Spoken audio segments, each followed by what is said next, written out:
मृत्यु हो गई। जीवित हो गया वह बालक, परम सुंदर परम रूप लावण्य से युक्त। ऐसा बालक देखा तो मैया ने हृदय से लगा लिया और कहा कि आज से हमारा यह निज गण है। अब तो मैया नितांत तैयार हो गई, उसको बालक को शिक्षा दीक्षा आदि प्रदान कर दी। सुंदर सुंदर आशीर्वाद प्रदान किए भगवती ने और कहा आज से तुम हमारे इस कक्ष के द्वारपाल हो गए। उस बालक को द्वार पर नियुक्त कर दिया। सुंदर हष्ट पुष्ट बालक है। परमात्मा शिव अपनी लीला को करते हुए और फिर से कैलाश से उस कक्ष की ओर बढ़े। तो परमात्मा जैसे बढ़े तो महात्मा उस नवीन बालक नव यौवन बालक जो हुआ था उसने भगवान शिव को रोक दिया।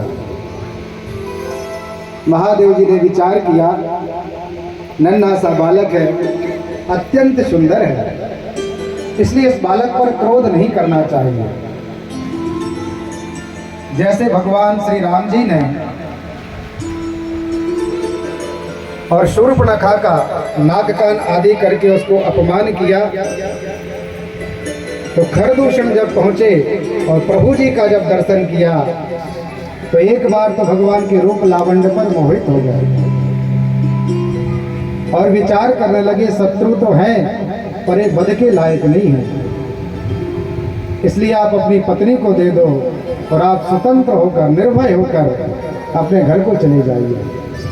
ये है भगवान की चितवन और भगवान के रूप का प्रभाव। गणेश जी का रूप देखा तो महादेव जी लौट गए। जब भगवान श्री कृष्ण ने द्वापर में अवतार लिया और कालिया के पास पहुंचे भगवान, उस कालिया कुंड को पवित्र करने के लिए विशाल विश्व को धारण करने वाला वह नाग था, लेकिन जब नीलमणि सदृश प्रभु का दर्शन किया तो वही भी एक क्षण के लिए रुक गया। यह बालक कष्ट देने लायक नहीं है। महादेव जी भी आज कैलाश पर्वत पर पधारे और अपने नंदी भृंगी आदि गणों को कहा कि आप लोग जाकर उस बालक को द्वार से अलग करें, हम अंतःपुर में प्रवेश करना चाहते हैं। तो पहले नंदी जी गए, विशाल युद्ध हुआ महात्मा नंदी का और महात्मा नंदी भी पराजित हो गए। भगवान शिव ने विचार किया कि हमारे गण तो हमारे सदृश हैं, जैसा तेज हम में है वैसे ही हमारे गणों में तेज है, लेकिन आज महात्मा नंदी परास्त हो गए। वीरभद्र जी को पहुंचाया। परसों की दिव्य कथा में श्रवण किया था कि इंद्रादिक देवता खड़े थे यज्ञ मंडप में, लेकिन महात्मा वीरभद्र का कोई सामना नहीं कर सका और एक क्षण में महात्मा वीरभद्र ने दक्ष को कपड़े जैसे निचोड़ दिया था। वही वीरभद्र भगवान शिव को प्रणाम करके गए कि भगवान आज्ञा करिए, आदेश करिए, कौन सा बालक हो गया देखते हैं। वीरभद्र जी पहुंचे, लेकिन महात्मा वीरभद्र भी और उस बालक से पराजित हो गए। अब तो महादेव जी विचार करने लगे कि कोई श्रेष्ठ बालक होगा। तो भगवान नारायण, भगवान इंद्र, सूर्य आदि समस्त देवताओं को भगवान ने क्रम से पहुंचाया, लेकिन यहाँ भगवती का वह पुत्र सभी देवताओं को पराजित करने लगे। अब तो महादेव जी को क्रोध आ गया और विचार करने लगे कि स्वयं जाना चाहिए। तो पुनः परमात्मा रणभूमि में पहुंचे हैं उस बालक से युद्ध करने के लिए। भगवान का युद्ध होने लगा। परमात्मा को क्रोध आ गया और भगवान ने एक क्षण में ही त्रिशूल का अनुसंधान किया और उस बालक का सिर उच्छेद कर दिया। बालक का धड़ अलग हो गया, सिर अलग हो गया और भगवान वह लीला करके पुनः आसन पर पधारे मैया को पता चला कि हमारे पुत्र का वध हो गया। भगवती जब अंतःपुर से निकली, अत्यंत क्रोध में आ गई, मानो काली का रूप धारण कर लिया। मन में इस प्रकार का विचार आया, एक ही गण था, अभी अभी वह जन्म लिया था, ना तो लालन पालन कर पाए, ना वात्सल्य उसके साथ कर पाए, और महादेव जी ने उसका अंत कर दिया। भगवती ने काली का रूप धारण कर लिया, समस्त सृष्टि का प्रलय कर देंगे। अब तो नंदी, भृंगी, वीरभद्र आदि देवता कुपित हो गए कि मैया के क्रोध से कौन बच सकता है। भगवान सब देवता शिव जी के पास पहुंचे, प्रभु को प्रणाम किया। हे भक्त वत्सल, हे करुणा के सागर, हे दीन बंधु, जब जब विपत्ति हमारे ऊपर आती है तब हम आपका आश्रय लेते हैं और आप ही हर प्रकार की विपत्तियों से हमारा उद्धार करते हैं, रक्षा करते हैं। महादेव जो दीन बंधु हैं, भक्त वत्सल, थोड़े समय में ही प्रसन्न हो जाते हैं। प्रभु प्रसन्न हुए और उसी स्थल पर पहुंचे जहां भगवान वह बालक सिर और धड़ से भिन्न था। परमात्मा पहुंचे, इंद्र को आदेश किया, यत्र तत्र घूम के आइए, जहां जिसने भी अभी अभी जन्म लिया हो ऐसे श्रेष्ठ नव बालक का वह शरीर आप लेकर आए। इंद्र महात्मा पहुंचे और उसी समय किसी हाथी ने, उसकी पत्नी हथनी ने अपने नव यौवन शिशु को जन्म दिया था। इंद्र महात्मा उसको लेकर पधारे और भगवान शिव को अर्पित कर दिया। भगवान कृपा कीजिए। तो जैसे दक्ष यज्ञ की कथा में श्रवण किया था कि वह बकरे का सिर दक्ष के धड़ में रखकर महामृत्युंजय भगवान शिव ने दृष्टिपात की और वह दक्ष पुनः जीवित हो गए और वह बकरा भी जीवित रहा।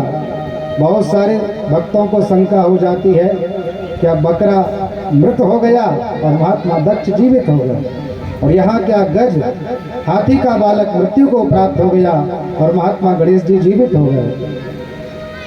तो हाथी का बालक भी जीवित रहा और परमात्मा की कृपा से वह मैया का गण, वह छोटा सा बालक भी चैतन्य अवस्था को प्राप्त हो गया, क्योंकि भगवान शिव तो मृत्युंजय महादेव त्राहि माम शरणागतम, जन्म मृत्यु जरा रो गई पीड़ तो कर्म बंधन गई। बोले मृत्युंजय भगवान की जय। जिनके नाम लेने मात्र से मृत्यु आदि यम उस जीवात्मा के पास नहीं पहुंच पाते, वहां तो स्वयं परमात्मा मृत्युंजय पधारे।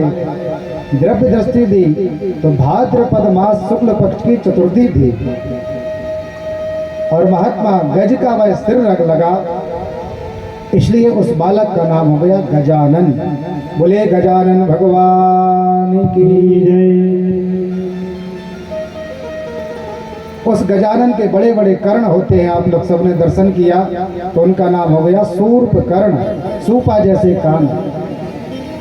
अधिक मोदक आदि का आहार करते थे महात्मा गजानन, तो उनका नाम हो गया लंबोदर। हर प्रकार के देवताओं के विघ्नों को हरण किया, इसलिए उनका नाम हो गया विघ्न हरण।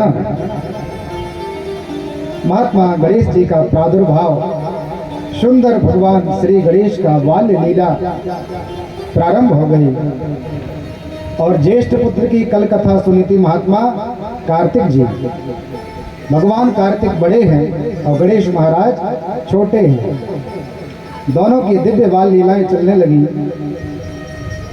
भगवान ने विचार किया कोई लीला करना चाहिए, तो दोनों पुत्रों को बुलाया और कहा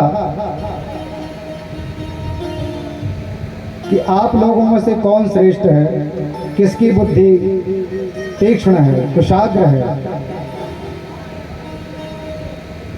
गणेश जी विचार करने लगे मैया हमसे प्रेम करती है, कार्तिक जी विचार करने लगे भगवान शिव हमसे प्रेम करते हैं, विचार किया कुछ ना कुछ भेद है, हम दोनों के प्रेम में समानता नहीं है।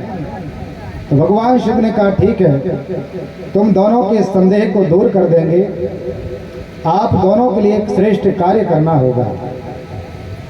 दोनों हाथ जोड़कर भगवान शिव और मां पार्वती के सामने खड़े हो गए और कहा प्रभु आदेश कीजिए।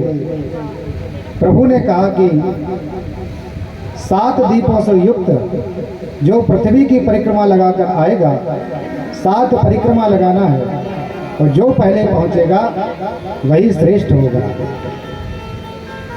तो महात्मा कार्तिक जी ने ज्यादा कुछ विचार नहीं किया और भगवती पराम्बा मां पार्वती और भगवान शिव को प्रणाम किया और मयूर वाहन होकर, मोर पर सवार होकर महात्मा कार्तिक जी सप्तदीप वसी 14 भुवन और 7 दीपों से युक्त पृथ्वी का भ्रमण करने के लिए चले गए। कार्तिक जी चले गए तो यहाँ गणेश जी तो असमंजस में पड़ गए। नंदी भृंगी आदि देवताओं ने कहा भगवान कार्तिक जी की देखो कितनी परिक्रमा और पूर्ण होने वाली है और आप कभी यहाँ से प्रस्थान ही नहीं किए। गणेश जी ने कहा देखो कार्तिक जी का तो मयूर वाहन है और एक उड़ान लगाई और तत्काल यहाँ से पलायन कर गए, और हमारा तो एक तो शरीर है हष्ट पुष्ट है, स्थूल शरीर है, चलने का ज़्यादा सामर्थ्य नहीं, और हमारा वाहन भी एकदम कमजोर है, मूषक, कितना चलेगा कितना दौड़ेगा। तो महात्मा श्री गणेश जी महाराज ने जगत पिता भगवान शिव और जगत माता भगवती पार्वती को प्रणाम किया, उनका अक्षत पुष्प आदि से पूजन करके उनकी वंदना करके और 7 परिक्रमा भगवान शिव पार्वती की लगा ली और हाथ जोड़कर खड़े हो गए। बोले भगवान आपकी आज्ञा का मैंने पालन कर दिया। तो भगवान शिव ने विचार किया गणेश जी ने कहीं सुनी सुनाई बात का अनुसरण तो नहीं किया, जैसे हम सब लोग सुन लेते हो अनुसरण करने लगते हैं। इनको पक्का ज्ञान है कि नहीं? तो बार बार भगवान शिव कहने लगे हे गणेश मैंने आदेश किया था कि 7 दीपों और 14 भुवनों से युक्त इस धरा का आपको 7 परिक्रमा करना है, लेकिन आपने केवल हम दोनों का परिक्रमा करके हाथ जोड़ लिया। गणेश जी कहने लगे भगवान वेदों का वचन है, शास्त्रों का ऐसा आदेश है कि माता पिता सभी देवताओं से श्रेष्ठ हैं। जननी जन्मभूमिश्च स्वर्गादपि गरीयसी, जन्म देने वाली माता स्वर्ग से बढ़कर है, और यदि कोई पुत्र भक्ति भाव युक्त होकर श्रद्धा से अपने माता पिता का पूजन करके उनकी परिक्रमा करता है तो मानो समस्त ब्रह्मांडों की परिक्रमा का फल प्राप्त होता है। परमात्मा कहने लगे ऐसी बात नहीं चलेगी, मैंने स्पष्ट कहा था कि पृथ्वी की 7 परिक्रमा करके आना है। फिर से गणेश जी ने हाथ जोड़ लिया, भगवान यदि व्यास जी के वचन सत्य हैं, वेदों के प्रमाण सही है, तो मैंने आप दोनों का पूजन करके आपको परिक्रमा करके वह वचन पूरा कर लिया। जब प्रमाण देने लगे श्लोकों के साथ महात्मा गणेश जी तो भगवान परम प्रसन्न हो गए। धन्य है तुम्हारी बुद्धि, यही तो बुद्धि का श्रेष्ठ कार्य है। बहुत सारे लोग परिश्रम करते रहते हैं लेकिन वह फल प्राप्त नहीं हो पाता, और बुद्धिमान लोग वही कार्य एक क्षण में कर देते हैं बुद्धि के द्वारा। माता पिता प्रसन्न हो गए, और पुराणांतों की एक और कथा प्रचलित है तो सभी देवताओं में यह मंत्रणा हुई कि अग्र पूजन का अधिकारी कौन है। हमारे सनातन धर्म में 33 कोटि प्रकार के, करोड़ नहीं, प्रकार के देवता हैं, जिनमें 8 वसु, 11 रुद्र, 12 आदित्य और 2 अश्वनी कुमार। इन सबको मिलाएंगे तो हो जाएंगे 33 प्रकार के। तो सब में मंत्रणा हुई कि प्रथम पूजन का अधिकारी कौन है।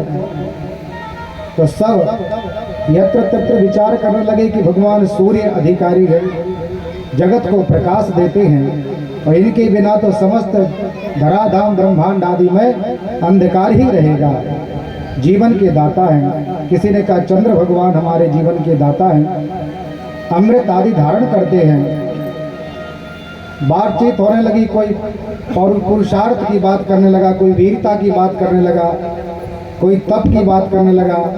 सब बात चल रही थी कि महात्मा गणेश जी ने 2 अक्षर लिख दिए, केवल रा और मा, 2 अक्षर लिए और उन्हीं की परिक्रमा करके महात्मा गणेश जी भगवान शिव को प्रणाम करने लगे। सबने कहा कि हम यहाँ की परिक्रमा करके आएंगे, वहाँ की परिक्रमा करके आएंगे, जो पहले आ जाएगा वही श्रेष्ठ होगा। लेकिन गणेश जी ने विचार किया पिताजी को क्या प्रिय है, वेदों का, शास्त्रों का, पुराणों का, इतिहास, मीमांसावादी का जो निचोड़ है वही श्री गणेश जी ने आश्रय लिया और राम नाम की परिक्रमा करके हाथ जोड़ लिया। उसी पुण्य प्रभाव के कारण महात्मा गणेश जी प्रथम पूजन के अधिकारी हो। बोले गणेश भगवान के जय। तो जब भी कोई श्रेष्ठ कार्य, अत्यंत बड़े से बड़े यज्ञ और छोटे से छोटा पूजन यदि किया जाता है तो पहले गणेश पूजन किया जाता है। उसी दिन से ऐसा प्रमाण हो गया। बोले भैया आप अपने कार्य का श्री गणेश कब कर रहे हैं, इसका अर्थ है कार्य प्रारंभ कब कर रहे हैं। तो किसी कार्य का प्रारंभ करना ही श्री गणेश हो गया। अब तो महादेव जी अत्यंत प्रसन्न हो गए कि श्रेष्ठ बालक है। यहाँ गणेश जी का वृद्धि को प्राप्त हो गए और महात्मा कार्तिक जी के लिए आने में बहुत समय हो गया। तो एक विश्वावसु नाम के प्रजापति थे, उनकी 2 कन्याएं थीं, एक का नाम था सिद्धि और एक का नाम था बुद्धि। भगवान शिव को प्रणाम करने के लिए, भगवान शिव का आशीर्वाद प्राप्त करने के लिए कैलाश पर पधारे और जब गणेश जी का दर्शन किया तो विचार करने लगे ऐसा वर हमारी कन्याओं को प्राप्त हो जाए तो हमारी मनोकामना पूरी हो जाएगी।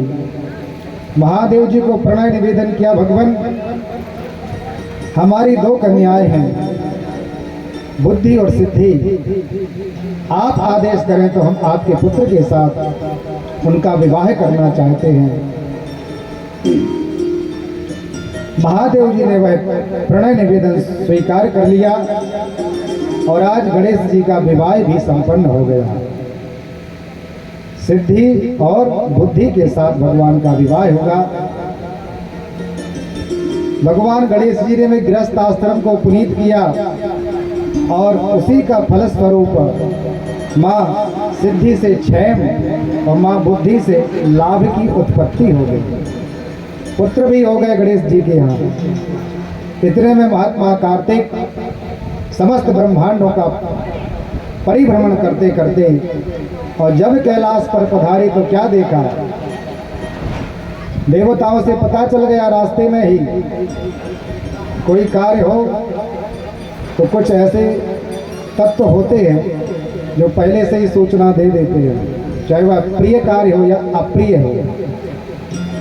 तो देवताओं ने कान पहले से ही भर दिए महात्मा कार्तिक के कि तुम तो अभी प्रदक्षिणा आदि में संलग्न हो।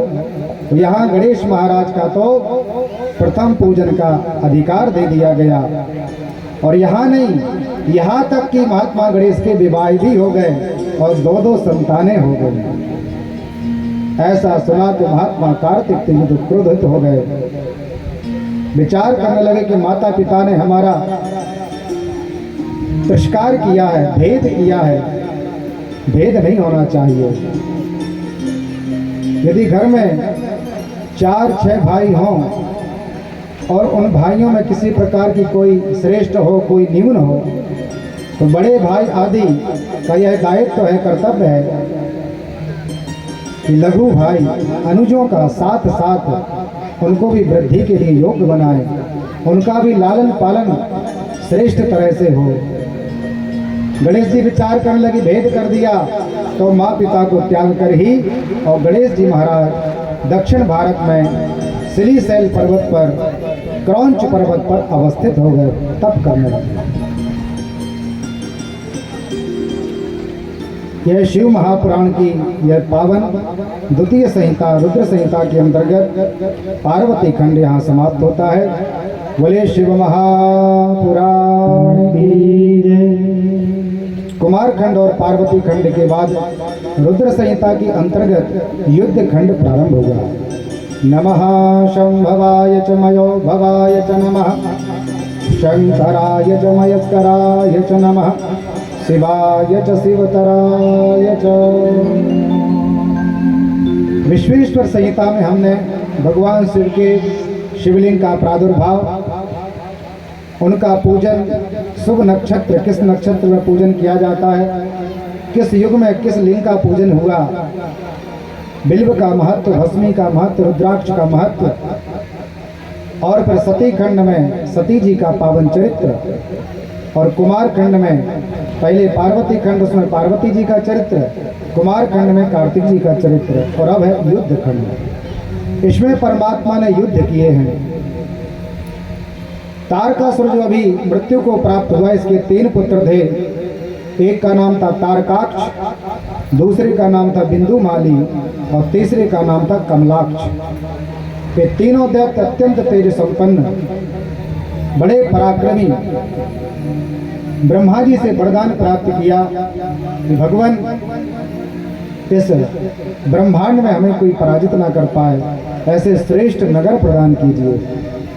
तो एक का स्वर्ण मंडित महल था, एक का रजत मंडल महल था और एक का लोहे मंडित नगर था।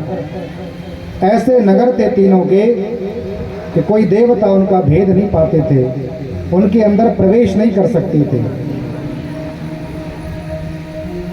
दैत्य होने पर तीनों अत्यंत सद आचार से युक्त थे, पूजन करते थे, भक्ति करते थे, भगवान का तप करते थे। तो देवताओं ने विचार किया कि ये तो असुरों से विपरीत कार्य कर रहे हैं और जब तक असुर प्रवृत्ति में नहीं लगेंगे तब तक इनका वध नहीं होगा। तो स्वयं परमात्मा श्री नारायण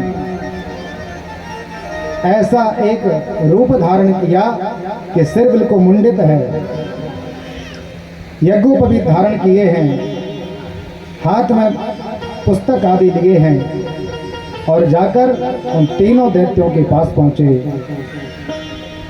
और भगवान धीरे धीरे उनको धर्म से हटाने लगे। पहले तो उन्होंने शास्त्रों का निचोड़ बताया, जो उन्होंने प्रश्न किया यथावत उत्तर दिया। भगवान नारायण ने ऐसी मोहिनी डाली, परमात्मा तो इस कार्य में कुशल ही है, जैसा करना चाहे कर सकते हैं। परमात्मा ने सम्मोहन किया और वह तीनों की बुद्धि का हरण किया और भगवान ने उनको आसुरी विद्या पढ़ाना प्रारंभ कर दिया। पहले भगवान ने कुछ चमत्कार दिखाए तो उनको विश्वास हो गया कि ब्राह्मण तो बड़ा तेज संपन्न है, जैसा हम कहते हैं वैसा उत्तर मिल जाता है, जो हम मांगते हैं वह वस्तु उपलब्ध हो जाती है, कितना तेज संपन्न है। तो भगवान ने पहले विश्वास को जीता और धीरे धीरे बुद्धि को जीतने लगे और भगवान ने उनको आसुर बना दिया, असुर बना दिया। और असुरों का तो काम ही है इंद्रासन आदि पर विजय प्राप्त करना। तो वह अपने नगरों से निकलकर इंद्रादि देवताओं को भयभीत करने लगी। सब भगवान शिव की शरण में पहुंचे। हे आशुतोष, हे कैलाशपति भगवान शिव, आप हमारी रक्षा कीजिए। ये तारकासुर के जो पुत्र हैं तीनों, बिंदु, माली, कमलाक्ष और तारकाक्ष, इनको केवल आप ही समाप्त कर सकते हैं। तो बड़े दिव्य रथ की तैयारी हुई। यहाँ शिव पुराण के अंतर्गत दिव्य वर्णन है कि कैसे रथ जोड़े गए, कैसे कैसे घोड़ों को लगाया, क्या उनकी रस्सी थी, वेदों को लगाया, चके में कौन था, सारथी कौन बने। ऐसे दिव्य देवता सब यत्र तत्र लग गए। सभी देवता, कोई पहिया बन गया, कोई रस्सी बन गया, कोई घोड़े बन गए और दीनबंधु भगवान शिव उस रथ पर रथारूढ़ हुए। और भगवान ने दिव्य पाशुपत अस्त्र धारण किया है और श्रीहरि को प्रणाम करके भगवान शिव उस युद्ध को विजय प्राप्त करने के लिए पहुंचे। और भगवान के लिए क्या असंभव है, एक क्षण में ही परमात्मा ने युद्ध का प्रवीणता दिखाते हुए तीनों असुरों का वध कर दिया और भगवान का नाम हो गया त्रिपुरासुर। 3 असुर थे तो भगवान ने तीनों का उद्धार किया, इसलिए नाम हुआ त्रिपुरासुर। बोले त्रिपुरासुर भगवान की जय। यह परमात्मा की दिव्य लीला समाप्त हुई। श्री ब्रह्मा जी नारद जी को कहते हैं कि हे नारद, जब भगवान ने समाधि में लीन थे, कामदेव ने विचार किया कि इनके इस तपस्या में क्षोभ उत्पन्न करें, तो भगवान का तीसरा नेत्र खुला था। वह तीसरे नेत्र की दिव्य ज्योति भगवान की निकली। सबने विचार किया यह ज्योति जहाँ पड़ेगी वही प्रलय हो जाएगा, धरती पर पड़ेगी तो धरती बीजहीन हो जाएगी। इसलिए विचार किया कहाँ रखें, तो सर त्रिनेत्र की वह ज्योति और समुद्र में डलवा दी, तो समुद्र में डाल दिया जाए। वही ज्योति धीरे धीरे वृद्धि को प्राप्त हुई और उसी ज्योति से बालक ने जन्म ले लिया और जल से उत्पन्न हुआ, उसका नाम जलंधर पड़ा। अत्यंत रोने लगा, इतना रुदन किया कि ब्रह्मांड कंपायमान हो गया। अभी आप लोगों ने श्रवण किया कि तप किया तो ब्रह्मांड कांपने लगे, उत्पात किए तो ब्रह्मांड कांपने लगे, लेकिन आज जलंधर के रुदन से, उसके रोने से ब्रह्मांड उमड़ उत्पात होने लगा। ब्रह्मा जी पहुंचे तो ब्रह्मा जी की दाढ़ी ही पकड़ ली उसने और महात्मा ब्रह्मा जी का नेत्र का आंसू उस समुद्र में गिरा। विचार करने लगे कैसे इसका अंत हो। मंत्रणा होने लगी, यहाँ जलंधर वृद्धि को प्राप्त होने लगा। कालनेमी नाम के असुर की एक कन्या थी जिसका नाम था वृंदा। वह वृंदा तप कर रही थी और जलंधर वहां से निकला।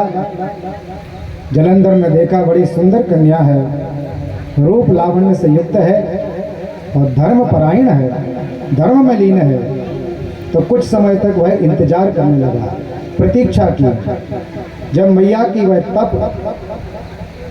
जब वह साधना समाप्त हुई तो हाथ जोड़कर प्रणय निवेदन करने लगा, भगवती हे देवी, हम आपके रूप लावण्य पर मोहित हैं, आप हमारा वर्ण कीजिए।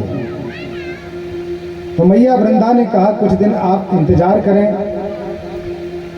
समय आने पर हम आपको उत्तर देंगे। तो इतना धर्मात्मा था जलंधर पहले कि उसने मैया के साथ कोई बल का प्रयोग नहीं किया किसी प्रकार का।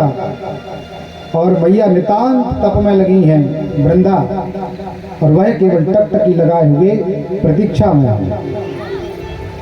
मैया ने उसके साहस को देखा, धैर्य को देखा, तो मैया ने कहा ठीक है, ब्रह्मा जी का ऐसा आदेश है कि आपके साथ ही हमारा परिणय विवाह संपन्न होना है। तो माँ वृंदा का विवाह जलंधर के साथ संपन्न हुआ। यहाँ जलंधर अब तो और वृद्धि को प्राप्त होने लगा, क्योंकि उसको वृंदा के पातिव्रत धर्म का बल लग गया। इतनी पतिव्रता थी कि अब जलंधर तो मानो अमर ही हो गया, किसी देवता से पराजित नहीं हो रहा है। महादेव जी से भी युद्ध होने लगा, लेकिन ना महादेव जी पराजित होते हैं ना जलंधर। घोर युद्ध होने लगा। एक दिन जलंधर ने विचार किया कि अत्यंत सुंदर पार्वती को प्राप्त करना चाहिए, तो शिव जी का रूप बनाकर जलंधर मैया के पास पहुंचा। तो भगवती की तो यह लीला है, ऐसा कहना तो बड़ा संकोच है कि भगवती पहचान नहीं पाई जलंधर को, लेकिन लीला करना है, इसलिए भगवती मानो ऐसा व्यवहार करने लगे जैसे जलंधर को शिव जी ही समझ लिया। कुछ व्यवहार के द्वारा पता चला भगवती को कि ये तो जलंधर है। भगवान नारायण को पुकारा, परमात्मा पधारे और जलंधर उधर से भाग गया। श्री हरि विचार करने लगे कि जलंधर ने अपने नष्ट होने का कार्य सिद्ध कर दिया, क्योंकि परमात्मा किसी का अहित नहीं करते, भगवान किसी के साथ छल नहीं करते। जब कोई जीवात्मा छल करती है तब परमात्मा उसके प्रति उत्तर में छल करते हैं। बहुत सारे भक्तों को गिलानी हो जाती है, कहते हैं कि भगवान स्वयं नारायण ने वृंदा का पातिव्रत धर्म नष्ट किया। तो पहले प्रयोग किसने किया? पहले जलंधर ने प्रयोग किया, शिवजी का रूप बनाया। तो भगवान नारायण ने विचार किया कोई किसी प्रकार की बाधा नहीं, तत्काल परमात्मा श्री नारायण ने और जलंधर का रूप बना लिया। यहाँ युद्ध होने लगा, कवच कुंडल आदि धारण किए था। भगवती वृंदा का पातिव्रत धर्म था। भगवान शिव के साथ युद्ध होते होते बहुत सा परिश्रम हो गया। नारायण ने विचार किया जल्दी से लीला को समाप्त करना चाहिए और परमात्मा जलंधर का रूप धारण करके और उसके वन में उपवन में घूमने लगे। वृंदा ने देखा अभी तो हमारे पतिदेव युद्ध के लिए गए थे, अकस्मात यहाँ कैसे उपलब्ध हो गए। लेकिन भगवान की वह लीला समझ नहीं पाई और भगवान अंतःपुर में प्रवेश कर गए। परमात्मा ने रमण करना प्रारंभ किया और वृंदा को पता चल गया कि यह तो भगवान है, क्योंकि वृंदा अत्यंत भगवान नारायण की ही परम भक्ता थी। तो भगवान की वह गंध को शरीर के स्पर्श मात्र से उसको रोमांच हो गया, समझ आ गया कि यह श्री हरि है।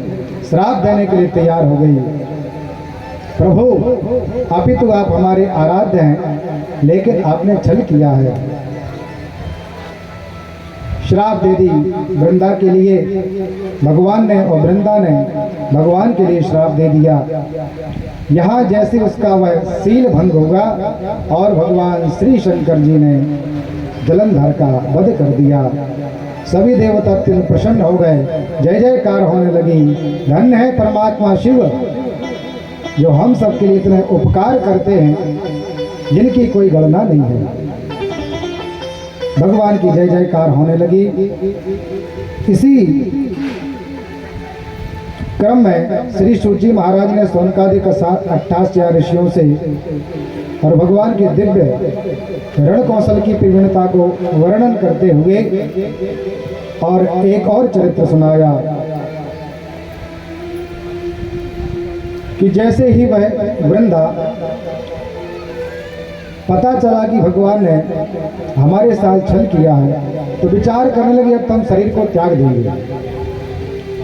शरीर को त्यागने का मन बनाया तो परमात्मा उसी भस्म में लेपन होने लगे, लौटने लगे, उस भस्म को धारण करने लगे सर्वांग शरीर में।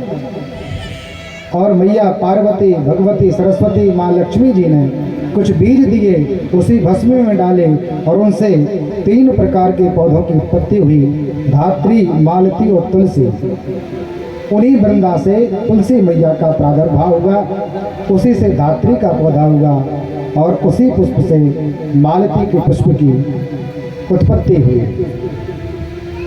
भगवान विचार करने लगे इसकी भस्मी से यह पौधा उत्पन्न हुआ है, इसलिए तीनों पौधा भगवान को अत्यंत प्रिय है। उनके पुष्प, उनकी पत्ती भगवान के अति प्रिय है। भगवान ने वहाँ सुंदर आशीर्वाद सबको प्रदान किया कि जो तुलसी से हमारा पूजन करेंगे उन्हें हर प्रकार की कामनाएं पूर्ण होंगी। परमात्मा ने दिव्य लीला को समाप्त किया। बोले भक्त वत्सल भगवान की। एक दंभासुर का पुत्र था जिसका नाम था शंखचूर्ण। इस दंभासुर के पुत्र ने भी अत्यंत घोर ब्रह्मा जी का तप किया और जैसा चरित्र शंखचूर्ण जलंधर और वृंदा का है वैसा ही चरित्र शंखचूर्ण और तुलसी का है। अलग अलग कल्पों में अलग अलग घटना हुई। तो शंखचूर्ण भी बड़ा दैत्य था इसने माँ तुलसी के साथ विवाह किया और समय आने पर इसने देवताओं के ऊपर आक्रमण किया। भगवान शिव ने लीला की और जैसे वृंदा का सील भंग किया, ऐसे नारायण ने तुलसी मैया का भी सील भंग किया। शंख चूर्ण का उद्धार हुआ। मैया ने श्राप दे दिया, तुमने बंदर आदि की सहायता के द्वारा सील भंग किया है, इसलिए आप भी स्त्री के वियोग में वियोगित होंगे और यही बंदर आपकी सहायता करेंगे।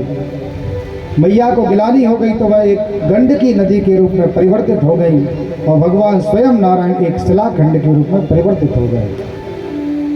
वही भगवान शिव विष्णु की और शालिग्राम शिला जो पशुपति नेपाल में जो गंडकी नदी है, वह वृंदा है, वह तुलसी मैया है। उन्हीं में भगवान नारायण का वह शालिग्राम शिला प्राप्त होती है। भगवान ने सुंदर आशीर्वाद दिया कि जो शालिग्राम भगवान का पूजन तुलसी पत्र से करेंगे उन्हें अक्षय पुण्य की प्राप्ति होगी। शालिग्राम शिला के पूजन का भी बड़ा विधान है। हर कोई भगवान की शालिग्राम शिला का पूजन नहीं कर सकता। ऐसा ब्राह्मण जो त्रिकालक तीनों कालों की संध्या करता है, यज्ञोपवीत धारण करता है, वही ब्राह्मण शालिग्राम शिला को स्पर्श कर सकता है। शूद्र, वैश्य और बिना यज्ञोपवीत का क्षत्रिय और स्त्री शालिग्राम शिला को स्पर्श तक नहीं कर सकते। कितनी पुनीत शिला है वह। भगवान ने सुंदर आशीर्वाद प्रदान किया और कहा है कि एक क्षण भी शालिग्राम शिला को तुलसी पत्र से रहित नहीं करना चाहिए। चाहे दिन हो या रात्रि हो, एक तुलसी पत्र अवश्य भगवान की शिला पर अर्पित रहे, तभी परमात्मा परम संतोष को प्राप्त होते हैं। बोले लक्ष्मी नारायण भगवान की जय, श्री तुलसी मैया की जय, शालिग्राम भगवान की जय। श्रीमन नारायण नारायण नारायण, श्रीमन नारायण नारायण नारायण, नारायण नारायण नारायण, भजमन नारायण नारायण नारायण, भजमन नारायण नारायण नारायण, श्रीमन नारायण नारायण नारायण, श्रीमन नारायण नारायण नारायण, भजमन नारायण नारायण नारायण, भजमन नारायण नारायण नारायण, लक्ष्मी नारायण नारायण नारायण, लक्ष्मी नारायण नारायण नारायण, भद्री नारायण नारायण नारायण, भद्री नारायण नारायण नारायण, श्रीमन नारायण नारायण नारायण, श्रीमन नारायण नारायण नारायण, लक्ष्मी नारायण नारायण नारायण, लक्ष्मी नारायण नारायण नारायण। बोले लक्ष्मी नारायण भगवान की जय। गौरी शंकर भगवान की जय। शिव महापुराण की जय हो। दिव्य चर्चा सुनाने लगे श्री सूत जी महाराज कि एक दिन मैया तप में थी। भगवती पराम्बा जगदम्बा माँ पार्वती तप कर रही थी तो श्रम हुआ और श्रम हुआ तो पसीना निकला और पसीने से एक पुत्र ने जन्म ले लिया जिसका नाम अंधकासुर हुआ। नेत्र बंद थे इसलिए अंधा पुत्र उत्पन्न हुआ। हिरण्याक्ष ने उसका लालन पालन किया। उसने विचार किया, देवताओं से मंत्रणा की, हमारे यहाँ कोई पुत्र नहीं है। हमारे छोटे भाई के यहाँ तो प्रहलाद जैसे 5 पुत्र हुए, लेकिन मेरे पास कोई पुत्र नहीं। तो देवताओं ने उसी